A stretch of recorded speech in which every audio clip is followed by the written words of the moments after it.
tu, Raimond, esi redzējis īstu lielu baltu lāci? Jā, es esmu redzējis īstu baltu lāci, jā. Es esmu viņus redzējis par daudz, un tas par daudz saucās, tas tiešām ir bīstami, un man bija tāds sapnis viņus redzēt. Un tad mēs veltījām 2 gadus, atkal stāsts par inuitiem tur, un tad mēs devāmies. Mēs reāli dabūjām, sadraudzējāmies ar 3 inuitiem, vecākās paudzes tādiem onkām, ar visām plintēm un 2 lielām motorlaivām.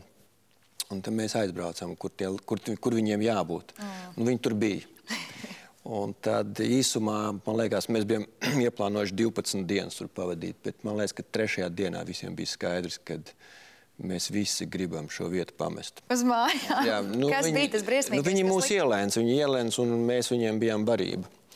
Un tad mums uzbruka arī, un tad viens bija jānogalina, īsi un kodolīgi. Un tad pēc tā gadījuma bija skaidrs, ka, kā es teicu, mēs gribam braukt mājās prom.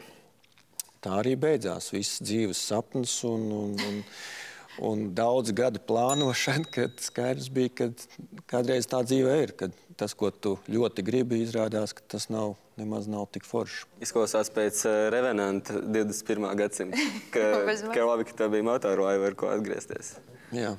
Matīs, vai arī tev ir kāds stāsts ar riska zināmu dabu? Jā, man bija arī īstenībā arī lāča stāsts, ka mēs ieradāmies Kanmorē, Kanmoras olimpiskajā slēpošanas trasē, un es nolēmu apbraukt vienu aplīti ar roverslēpēm, un braucu, un kādā trases 300. metrā aiz līkuma redzu, ka tas trases stāv lācis.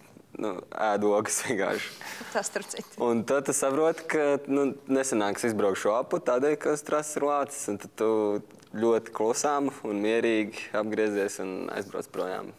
Šīs bīstamības pakāpes, kas ir Kanādā, kad ir lāči un varbūt tādi lieli dzīvnieki, liekas nedaudz drošāk, kā tie varbūt ir eksotiskās zemēs, jo tur nāk briesmas caur krūmiem, tu dzirdi, ka tur nāk briesmas, bet, pieņemsim, ka bijām pie Meksikas, tad bija tā, ka tu vienkārši par nakti ar lukturu vienkārši pārkāp skorpionam pāri.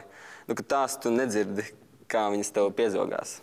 Tāpēc man arī Kanādas briesmas patika labāk.